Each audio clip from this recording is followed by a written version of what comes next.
आपको पता है दुनिया में इन दिनों हलचल किस तरह से बढ़ी हुई है। दुनिया के अलग अलग इलाकों में तनाव भी भड़का हुआ है। कहीं जंगी मोर्चे खुले हुए हैं, कहीं जंग के आसार दिखाई दे रहे हैं, कहीं आर्थिक मोर्चे पर जंग छिड़ी हुई है, तो कहीं दो देशों में तनाव की स्थिति है। वर्ल्ड नाउ में ऐसी तमाम खबरों को हम आपके सामने लेकर आते हैं, साथ ही बताते हैं इस वक्त दुनिया में कहां कहां युद्ध की आशंका बनी हुई है और कौन सा देश किस देश के खिलाफ प्लानिंग प्लॉटिंग कर रहा है। वर्ल्ड नाउ में आज सबसे पहले बात करेंगे ईरान की, क्योंकि ईरान और अमेरिका का तनाव चरम पर है। और इस बीच खबर है कि ईरान ने एक ऐसी मिसाइल बना ली है जिसकी मारक क्षमता करीब 1000 किलोमीटर तक की है। यह टर्बोजेट संचालित क्रूज मिसाइल समुद्र की सतह से मात्र कुछ मीटर की ऊंचाई पर उड़ती है, लहरों को चूमते हुए आगे बढ़ती है। इस तकनीक को सी स्किमिंग कहा जाता है, जहां मिसाइल पानी की सतह के इतने करीब रहती है कि रडार के लिए इसे पकड़ना अंधेरे में तीर चलाने जैसा हो जाता है। इस मिसाइल का नाम क्या है, इसकी ताकत क्या है, विस्तार से आपको बताएंगे।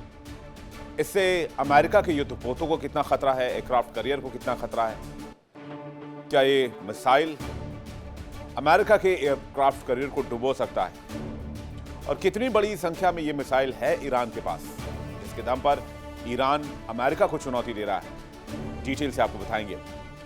फिर वर्ल्ड नाउ में बात करेंगे डोनाल्ड ट्रंप की। अमेरिका की सत्ता में आने के बाद डोनाल्ड ट्रंप ने कहा था कि वो 1 महीने के अंदर विश्व के सारे युद्ध को खत्म कर देंगे, लेकिन नतीजा इसके उलट रहा। और आज एक बार फिर से अमेरिका ईरान को बातचीत के टेबल पर बुला रहा है। लेकिन सवाल यह है कि जो अमेरिका रूस और यूक्रेन की जंग को चंद महीनों में खत्म करने का दावा कर रहा था, क्या वो रुका? जिस अमेरिका ने इजराइल हमास युद्ध में सीजफायर लागू करवाया, क्या वो सीजफायर टिका? जिस अमेरिका ने वेनेजुएला को बातचीत के टेबल पर बुलाने की कोशिश की, क्या वो अमेरिका वहां रुका? और अब ईरान के साथ अमेरिका परमाणु कार्यक्रम को लेकर उलझा हुआ है और ईरान की घेरेबंदी कर रखी है। इस बीच ईरान को अमेरिका बार बार बातचीत के टेबल पर बुला रहा है। तो क्या यह ईरान के लिए एक फॉल्स ऑपरेशन, अमेरिका की साजिश पीछे से कुछ और है?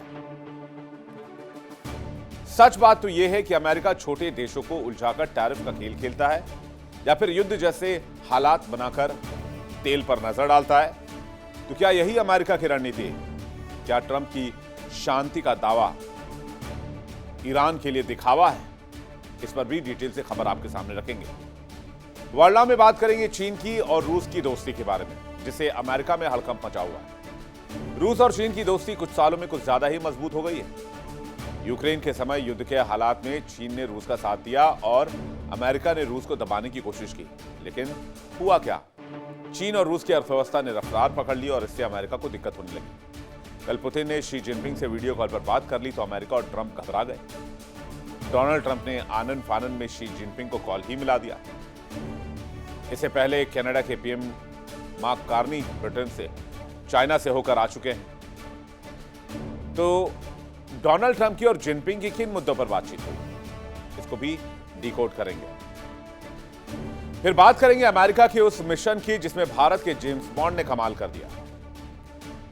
भारत के जेम्स बॉन्ड ने अमेरिका में घुसकर अमेरिका की छाती पर बैठकर साफ तौर पर कहा कि अगर जरूरत पड़ी तो भारत डोनाल्ड ट्रंप के कार्यकाल के खत्म होने का इंतजार करेगा।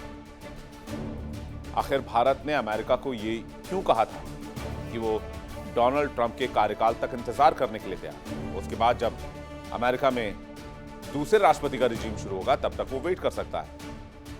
आखिर भारत की चेतावनी अमेरिका को किस बात को लेकर थी? भारत के जेम्स बॉन्ड ने क्या कमाल किया, आपको दिखाएंगे इनसाइड स्टोरी और पर्दे के पीछे की पूरी कहानी। कैसे अमेरिका की हवा निकाल दी, अमेरिका के विदेश मंत्री की हवा निकाल दी गई, अमेरिका के राष्ट्रपति की हवा निकाल दी गई भारत के सिर्फ एक दूत ने। क्या है उनका नाम, डिटेल से आपको बताएंगे और बताएंगे उस पूरी कहानी के बारे में। तो चलिए शुरुआत करते हैं और देखते हैं वर्ल्ड नाउ में इन खबरों को डिटेल से। सबसे पहले बात अमेरिका और ईरान की। दोनों देशों के बीच जंग के हालात हैं। हालात इस कदर बेकार हो चुके हैं, तनावपूर्ण हो चुके हैं कि दोनों देशों ने अपनी सेना को हाई अलर्ट पर रख दिया है।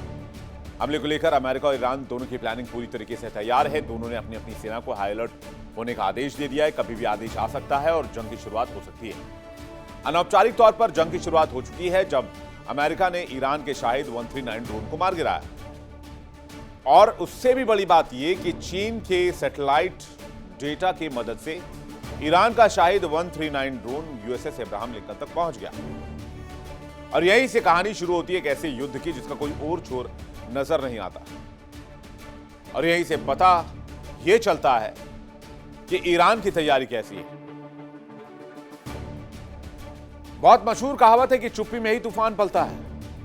ठीक वैसे ही आज के दौर में अरब सागर की शांत लहरों के नीचे एक नहीं कई तरह के तूफान पल रहे हैं। ईरान ने एक ऐसी मिसाइल दुनिया के सामने रख दी है जिससे अमेरिका के हाथ पांव फूलने लग गए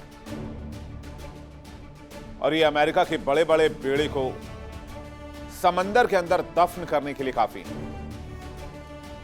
ईरान की इस ताकत का नाम है Abu Mahdi anti ship cruise missile, जिसने अरब सागर में अमेरिकी नौसेना के लिए एक नए टेंशन को जन्म दिया है।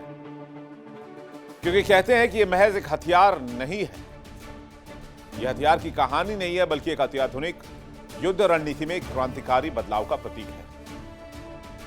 जब कोई कहता है कि दूर के ढोल सुहावने होते हैं तो शायद अमेरिकी नौसेना के अधिकारी समझ रहे होंगे कि समुद्र में दूरी अब कोई सुरक्षा कवच नहीं रह गई।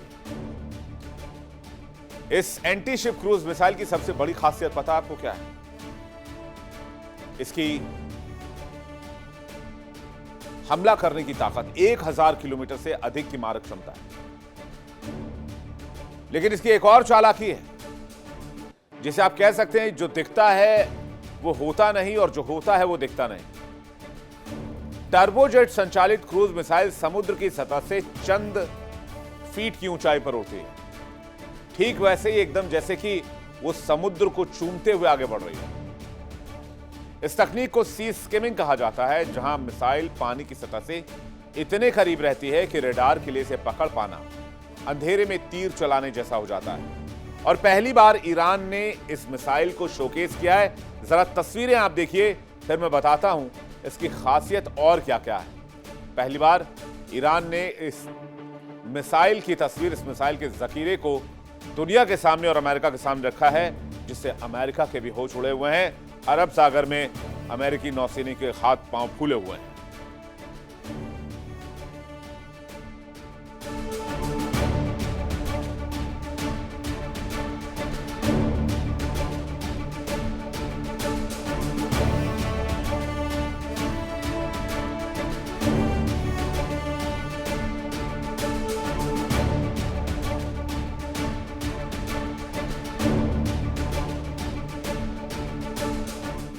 एक 1000 किलोमीटर से अधिक की मारक क्षमता है। अरब सागर में अमेरिकी नौसेना की सुरक्षा साधारण बना देती है मिसाइल।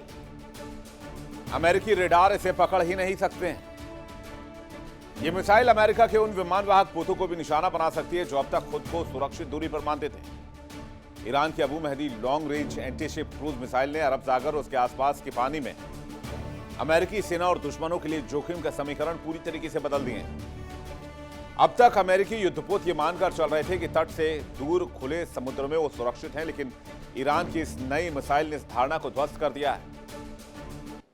1000 किलोमीटर से अधिक की मारक क्षमता के साथ ये मिसाइल फारस की खाड़ी के सकरे रास्तों से निकलकर गहरे समुद्र में अमेरिकी स्ट्राइक ग्रुप्स को चुनौती दे रहा है। अबू मेहदी मिसाइल की सबसे बड़ी ताकत इसकी रफ्तार नहीं, इसकी चालाकी है। ये एक टर्बोजेट संचालित क्रूज मिसाइल है जो समुद्र की सतह से मात्र कुछ ही फीट ऊपर उड़ती है, जिसे सी स्किमिंग कहा जाता है। इतनी कम ऊंचाई पर उड़ने के कारण ये लहरों के शोर और रडार क्षितिज की सीमाओं का फायदा उठाती है। अमेरिकी डिस्ट्रॉयर और क्रूजर पर लगी अत्याधुनिक एजिस कॉम्बैट सिस्टम के लिए इसे ट्रैक करना और नष्ट करना बेहद मुश्किल हो जाता है। जब तक रडार इसे पकड़ पाता है तब तक प्रतिक्रिया देने के लिए बहुत कम समय बचता है। इस मिसाइल में डुअल सीकर टेक्नोलॉजी का इस्तेमाल किया गया है, जो रडार, होमिंग और इंफ्रारेड चैनल्स को जोड़ती है। मतलब यह कि अगर अमेरिका यहां जैमिंग या डिकॉय के जरिए मिसाइल का रास्ता भटकाने की कोशिश करे तो भी मिसाइल अपने लक्ष्य से नहीं भटकती है और लक्ष्य को ढूंढकर उसे नेस्तनाबूद करती है। अरब सागर जैसे व्यस्त समुद्री रास्तों में जहां सैकड़ों नागरिक जहाज होते हैं, यह मिसाइल अपने सही युद्धपोत का शिकार करने में सक्षम है। यह तकनीक इसे अमेरिकी नौसेना के इलेक्ट्रॉनिक वॉरफेयर सिस्टम के खिलाफ भी मजबूत बनाती है। ईरान की यह मिसाइल सिर्फ बड़े युद्धपोतों के लिए नहीं बल्कि अमेरिकी सेना की लॉजिस्टिक्स जहाजों के लिए भी काल साबित हो सकती है। शायद यही वजह है कि अमेरिका अभी तक ईरान पर हमला करने से बच रहा है, क्योंकि 2, 4, 10, 50, 100 मिसाइल तो रोके जा सकते हैं। 700, 800, 1000 मिसाइल अगर एक साथ आए तो फिर कैसे रोके जाएंगे? अमेरिकी नौसेना के तेल टैंकर, ट्रांसपोर्ट जहाज, एम्फीबियस जहाज अक्सर भारी मिसाइल रक्षा प्रणाली से लैस नहीं होते। अबू महदी की लंबी रेंज ईरान को इन कमजोर कड़ियों पर हमला करने की ताकत देती है। अगर एक भी सप्लाई शिप को नुकसान पहुंचता है तो पूरे अमेरिकी ऑपरेशन की कमर टूट सकती है। अगर यूएसएस इब्राहिम लिंकन को नुकसान होता है तो फिर यह अमेरिका को नुकसान माना जाएगा। अब अबू महदी क्यों टेरराइज कर रही है यह मिसाइल अमेरिकियों को? जरा समझिए इसको। यह मिसाइल अपने टारगेट से भटकती ही नहीं, आप इसको डेकॉय नहीं कर सकते। एकदम सटीक निशाने तक जाएगी, जहां टारगेट लॉक है वहीं हिट होगा। अमेरिकी लॉजिस्टिक जहाज भी निशाने पर हैं, तेल टैंकर और ट्रांसपोर्ट जहाज भी निशाने पर हैं। अबू महदी की रेंज भी काफी लंबी है, जिससे 1000 किलोमीटर से ज्यादा के टारगेट को डिस्ट्रॉय किया जा सकता है। ईरान की नई रक्षा घेरेबंदी अमेरिका के लिए सिरदर्द है। अमेरिका को घेरने के लिए ईरान लंबे समय पर अपनी रणनीति पर काम कर रहा था। टेबल पर भी बातचीत के लिए अपनी शर्तें अमेरिका के सामने ईरान ने रख दी। ईरान ने सारी शर्तों को खारिज कर दिया है। ईरान ने कहा सिर्फ एक मुद्दे पर बात होगी, वो सिर्फ और सिर्फ परमाणु कार्यक्रम। कहते हैं ईरान इस मिसाइल का उपयोग अपनी anti access area denial A2ED रणनीति के तहत कर रहा है। अब ये A2ED क्या है और साथ ही साथ ये नई रक्षा घेरेबंदी क्या है? कहते हैं इसे A2ED के तहत मोबाइल प्लेटफॉर्म से कहीं से भी लॉन्च किया जा सकता है, जिससे इसे ट्रेस कर पाना, ढूंढ कर नष्ट कर पाना मुश्किल है। जब से ड्रोन या समुद्री गश्ती विमानों के साथ जोड़ा जाता है तो ये कई दिशाओं से एक साथ हमला कर सकती है। रक्षा जानकार मानते हैं कि अबू महदी का मकसद अमेरिकी नौसेना को हराना नहीं बल्कि उसे इतना डराना है कि ईरान के खिलाफ किसी भी कार्रवाई से पहले अमेरिकी नौसेना को 100 बार सोचना पड़े। अमेरिका और ईरान के बीच तनाव, टकराव सब आपको पता है। इसे सुलझाने के लिए कवायद तेज हो रही है, लेकिन दोनों देश अपनी तरफ से 1 इंच भर जगह नहीं देना चाहते, जिससे कि कोई भी एक सिंगल बुलेट भी पार हो पाए। इस बीच ईरान की Islamic revolutionary guards corps IRGC ने एक नए अंडरग्राउंड मिसाइल बेस का भी अनावरण किया है। तनाव के इस माहौल में अंडरग्राउंड मिसाइल बेस, वो भी ईरान के पास। अंडरग्राउंड मिसाइल बेस का मतलब है कि यहां 40-50 हजार मिसाइल रखे हुए होंगे।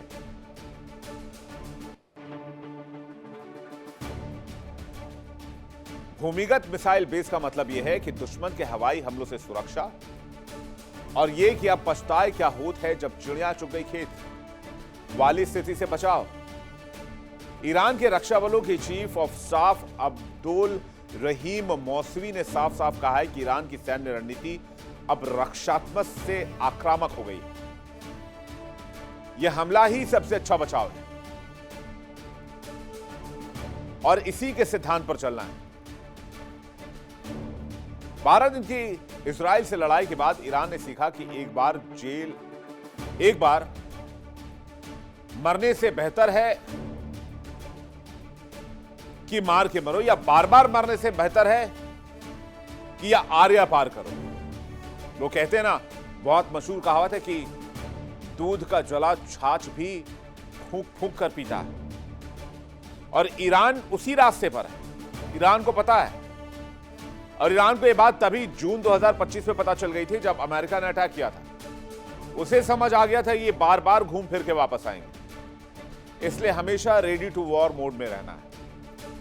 और इसलिए आज ईरान पूरी तैयारी के साथ वॉर मोड में है, आक्रामक रुख में है, झुकने को तैयार नहीं है, अपनी शर्तों पर बात करना चाहता है, और यह भी कह रहा है अमेरिका अगर युद्ध चाहता है तो युद्ध करे, फिर हम करते हैं पलटवार।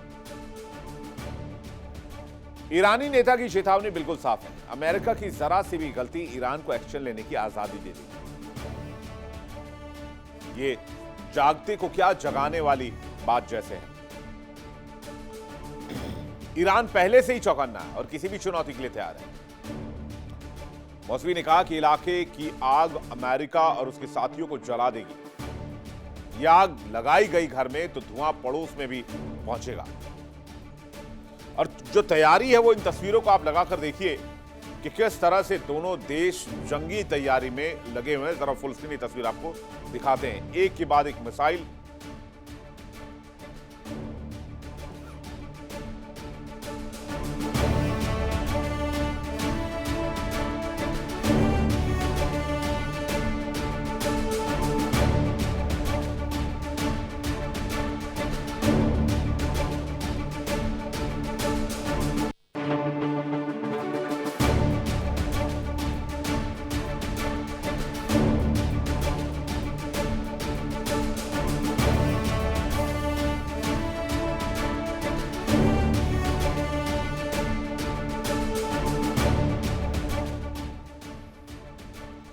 ईरान के पास वॉशिंगटन के मिलिट्री मौजूदगी बढ़ने की वजह से दोनों देशों में तनाव चरम पर है।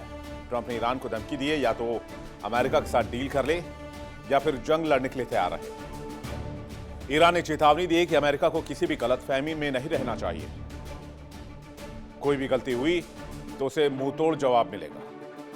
अगर अमेरिका ईरान पर हमला करता है तो यह केवल यूएस के साथ नहीं बल्कि क्षेत्रीय युद्ध होगा। ईरान ने कहा है कि जरा सी भी गलती ईरान को एक्शन लेने की आजादी देगा, फिर कोई भी अमेरिकी बेस सुरक्षित नहीं रहेगा। इलाके की आग अमेरिका और उसके साथियों को जलाकर खाक कर देगी।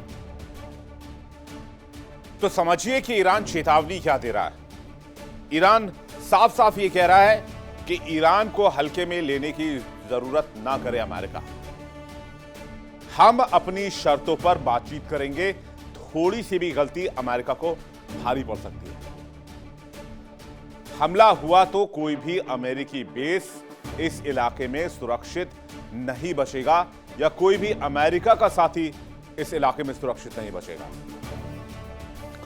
अरब सागर में अमेरिकी aircraft carrier USS Abraham Lincoln के करीब पहुंचे ईरानी शाहिद ड्रोन ने दुनिया का ध्यान खींचा। आपको याद होगा, यह खबर हमने आपको बताई थी।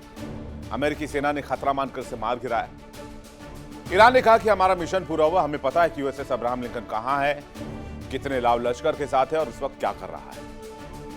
और ये पूरा डेटा तेहरान के बंकर में मौजूद कमांड सेंटर के पास उपलब्ध है। तो ये अमेरिका जो इतनी बड़ी ताकत है और इस इलाके में इतने जबरदस्त फोर्स के साथ है, मेरा सवाल ये है कि ईरान का शाहिद 139 ड्रोन यूएसएस लिंकन के इतने करीब कैसे पहुंच गया? उसे कैसे पता चला कि यूएसएस लिंकन की मौजूदगी समंदर के इस इलाके में, अब फला इलाके में? माना यह जा रहा है कि इसके पीछे चीनी सैटेलाइट्स का डेटा ईरान की मदद कर रहा है और चीन बड़े पैमाने पर सैटेलाइट डेटा ईरान को मुहैया करवा रहा है। एक नई रिपोर्ट से यह भी पता चला है कि ईरान चीन के उन्नत सैटेलाइट नेटवर्क का इस्तेमाल कर रहा है जो अमेरिकी नौसेना के जहाजों पर 24 घंटे नजर रखता है। यह satellite network high resolution image, video, signal intelligence और इलेक्ट्रॉनिक इंटेलिजेंस इनपुट ईरान को दे रहा है। ईरान के पास खुद का सैटेलाइट नेटवर्क बहुत छोटा या ना के बराबर है, लेकिन आपको पता है चीन का सैटेलाइट सिस्टम दुनिया के सबसे बड़े और एडवांस सिस्टम में से एक है।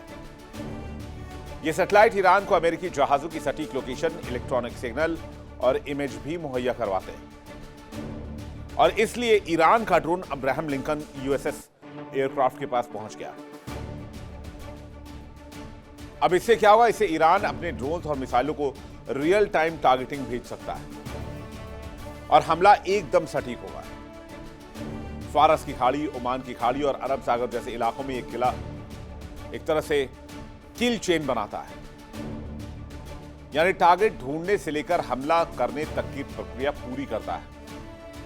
जैसे ईरानी ड्रोन यूएसएस अब्राहम लिंकन की जासूसी कर रहे हैं, लेकिन युद्ध में ड्रोन्स को आसानी से मार गिराया जा सकता है। इसलिए 3 सैटेलाइट या ड्रोन्स का इस्तेमाल करके जहाजों की सटीक लोकेशन निकाली जाती है और ये जानकारी मिली सेकेंड में मिसाइलों तक पहुंचाई जाती है।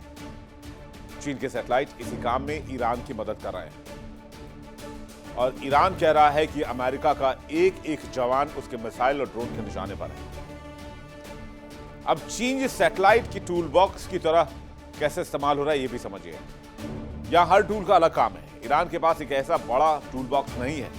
चीन के सैटेलाइट में इंटेलिजेंस है, रिकॉन जासूसी और सर्वेलेंस यानी कि निगरानी की ताकत भी है। ये सैटेलाइट दिन रात हर मौसम में पृथ्वी की तस्वीरें लेते हैं, रेडियो सिग्नल्स सुनते हैं, जहाजों की लोकेशन बताते हैं। मुख्य दो प्रकार के होते हैं, जैसे जो सैटेलाइट हैं वो ईरान की मदद कर रहे हैं। पहला है याओगान और दूसरा है जिलिन। अब याओगान सैटेलाइट और जिलिन सैटेलाइट के बारे में भी जान लीजिए। याओगान का मतलब है रिमोट सेंसिंग, यानी कि सैटेलाइट से ही सब कुछ देख लेना।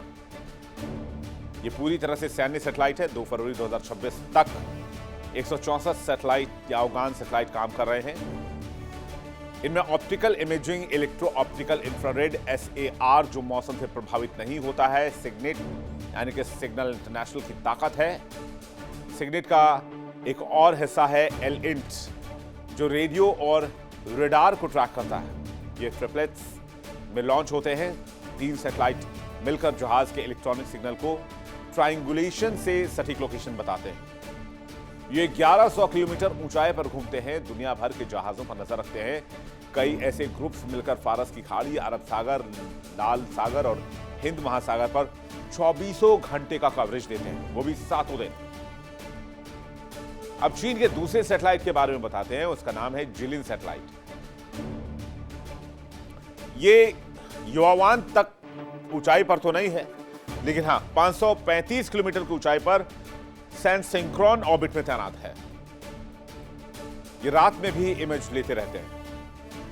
क्लस्टर्स को किसी इलाके पर रोजाना कई बार भेजा जा सकता है। ये जहाजों की दिन रात निगरानी करने के लिए परफेक्ट हैं। जिलिन 1 से 117 से ज्यादा सैटेलाइट इस वक्त काम कर रहे हैं। ये क्लस्टर्स के ग्रुप में काम करते हैं, पैंक्रोमैटिक इमेजिंग करते हैं, मल्टी स्पेक्ट्रल इमेज पर यानी कि 4K HD इमेज पर काम करते हैं, 4K वीडियो शूट कर सकते हैं, सेमी रेजोल्यूशन वीडियो शूट कर सकते हैं, फ्रेम्स पर सेकेंड 30 से 120 पर सेकेंड क्लिप्स एक्वायर कर सकते हैं। तो समझिए कि कितने बारीक इंफॉर्मेशन इस वक्त ईरान के पास है अमेरिकी बेड़े को लेकर।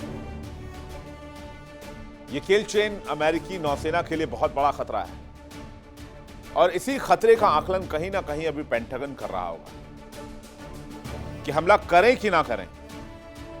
आगे कुआं है, पीछे खाई है। तो बेशक अमेरिका की जो घेरेबंदी वो कुएं में डाल दी जाए कि कल को कम से कम कुएं से निकाल तो ले, क्योंकि खाई में गए तो फिर वहां से वापसी ही मुश्किल है।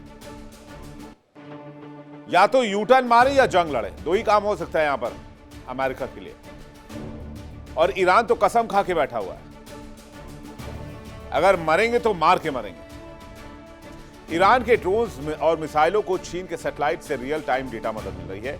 माना जा रहा है इसी वजह से अमेरिका बैकफुट पर है, डरा हुआ है और ईरान को कह रहा है कि बातचीत के लिए आप आ जाओ। अब आपके जहन में एक सवाल होगा, तो सवाल का जवाब मैं भी जल्दी से आपको दे देता हूं। आप ये सोच रहे होंगे कि चीन की इतनी दिलचस्पी क्यों है ईरान में। चीन और ईरान की दोस्ती सबसे पहले तो बहुत मजबूत है। फिर आप कहेंगे चीन से बड़ी किस बात की दोस्ती। चीन का जो एनर्जी रिक्वायरमेंट है वो 50% तक ईरान से ही फुलफिल होता है। और अगर ईरान का किला ध्वस्त हुआ तो चाइना में क्रिटिकल अर्थ एलिमेंट के रिफाइनिंग का प्रोसेस रुक जाएगा और इंटरनेशनल मार्केट में हाहाकार मच जाएगा। और अमेरिका यही चाहता है कि फिर वो ऑयल के लिए यानी कि चाइना ऑयल के लिए ईरान से या वेनेजुएला से समझौता करने के लिए अमेरिका के शरण में जाए, फिर अमेरिका डील के टेबल पर चीन को बुलाए। तो मामला डील का चल रहा है।